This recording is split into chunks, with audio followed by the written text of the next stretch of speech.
Hello everyone and welcome to another figure review.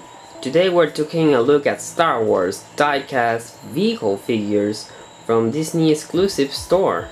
We got a lot of new ships from The Force Awakens and a couple of the old diecast figures got restocked and got re-released with the release of The Force Awakens movie. So let's check them out. So first off, we have the Millennium Falcon, which I'm sure a lot of you will want to buy after watching The Force Awakens. So here you have the nice detail of the cockpit right here. Ship itself is pretty detailed, has nice painting on it. You can see these little circle dots here, and they got this little antenna right here, satellites, movable. There's a turret on the top, movable too. And on the back, you got this, of course, from the engines. You have a little walkway. Have a little walkway entrance to the ship. Anyway, one of the big issues with this ship overall is on the back side. Now, here's the problem. It has good legs, so you can stand it up and you put them up. That's a lot of them. Unfortunately, they're not very strong. They can easily be attached back to its position. But the most concerning thing is this turret down here. I mean, it's a nice detail of the turret, but unfortunately, when you start to place down the ship, it tends to lie down more on the turret itself rather than the legs of the ship. In this scene, you can appreciate more what I'm saying. You can see one of the legs has already turned up itself more inside the ship because of the position, and as you can see, the turret, which is the one in the middle, is actually holding down more the ship than the legs. That said, however, the ship is still pretty nice and still stands up pretty well. But if you're a very picky collector, well, it's not maybe the best one for you, but for $20 it's still a pretty top-notch ship and pretty big. Next up, we have Kylo Ren's ship, which is pretty cool. Right from the start of the film, I was in love with this ship and I wanted to buy it already, and I certainly did. The amount of size of this one is actually pretty big. This is actually the shorter version. In truth, you can actually make this longer. So now you have a really big long ship. Here for size comparison, this is a 6-inch Black Series Poe Dameron. So it's even bigger than a figure like that.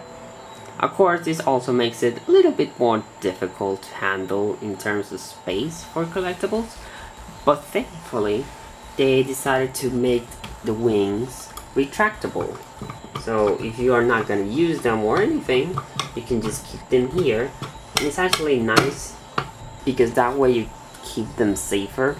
You can't really open them up, the wings. So that's a little bit of a bummer because I like how it opens down on the movie. But otherwise it's still pretty cool. So other little details of the ship that we can look at here. It has some nice little shooting weapons here. You have to be careful because they're pretty bendable, so if you can break them. Again, the only bad thing about this ship overall from the Disney store is that they're great quality, but you have to be very careful on how to handle them. And this one in particular is very heavy. Like, it could really crash down and really break, so you have to be very careful with this one.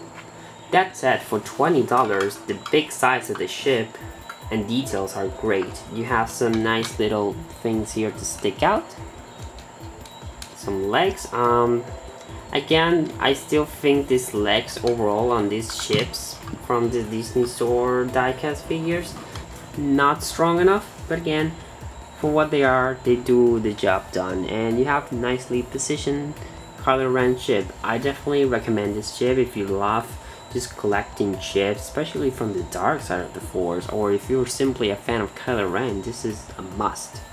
The next one we have here is Poe Dameron's ship.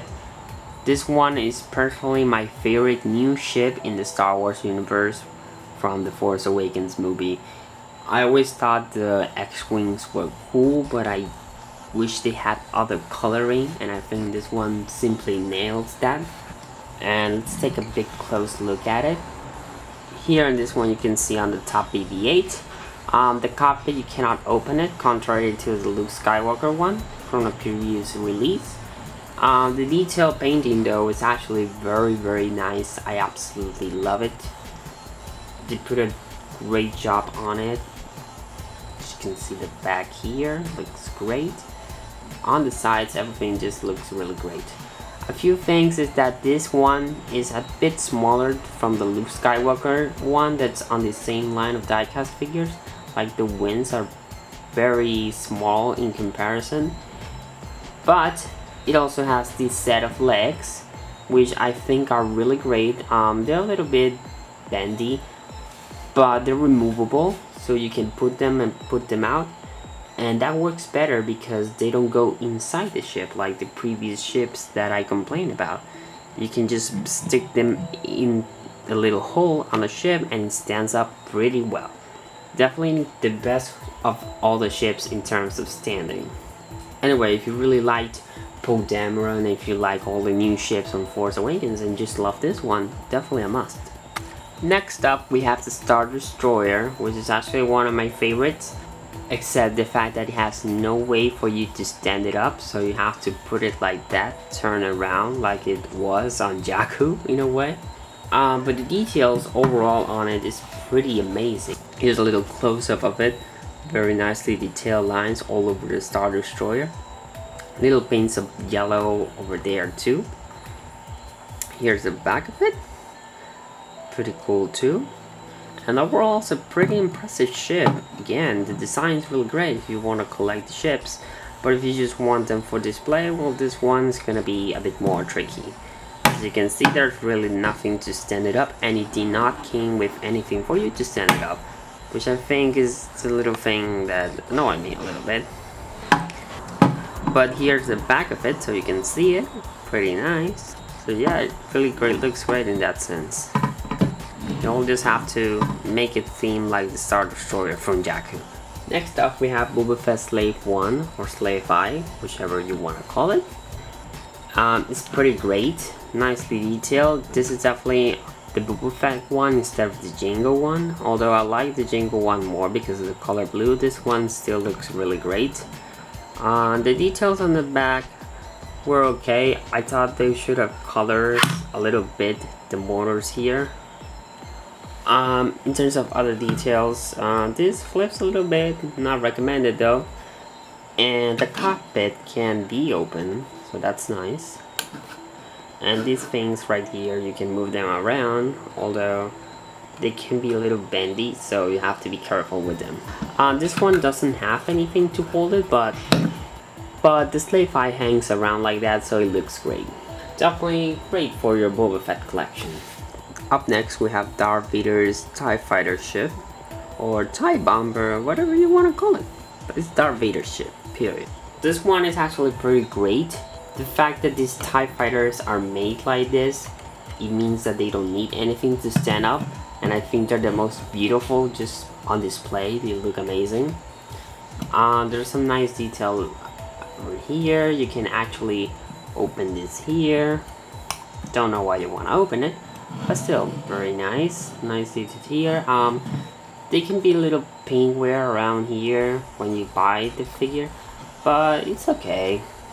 I mean, the great thing about these ships back in the past is that they were a little bit scratched and damaged. Here's a bit look of the top. Pretty simple but great detail. You saw the back, great detail there too. And yeah, that's pretty much it. There's not much to it, but it's overall a pretty cool one for your collection. And last but certainly not least is Luke Skywalker's X-Wing. A little bit note that I want to add, a lot of these ships I actually used them on my last Star Wars Beyond episode, particularly this X-Wing and the Millennium Falcon. So they're definitely great for stop motion in the style that I do. Anyway, the X-Wing is pretty nice. I'm not entirely thrilled by the paint job because it looks like an X-Wing that's pretty clean in terms of this part right here. Cockpit window opens. Engines on the back look great though, and it looks dirty like it should be, and on the wings it looks good, pretty good too. Not fan of this being blue, but oh well. This These things, however, they're shooting, you need to be very careful, and that's something that applies to all of these ships. When you go to the store, be careful and be sure to spend some time at looking at the ships before buying it, because some of them can be banded or broken before you even know it, because some of these people don't treat them well in terms of displaying them or when they come from the trucks. Anyway, that said, the standing positioning of it is okay. It has these feet right here on the back, but they're not very effective. But this one on the front gets the job done, and it looks pretty stand up rather well. But it still feels like it's still flat out on the floor, but it's still with a bit of push to the top. I don't know. But still, if you just want to collect this type of X-Wing, I think it's great. I think this is a great set of vehicle figures from the world of Star Wars. They are very nicely detailed. There's a few things here and there, but for the price you're paying, from $10 to $20, they're pretty good overall and pretty good sizing. So if you're really looking into collecting these type of ships and have them on display on the office or something, they're pretty great. Some of them may not be the best on display, like this Star Destroyer is not exactly best in that, but the rest of them can be worked around. So definitely check them out. Thank you for watching this figure review, and see you next time. Subscribe, comment, like below.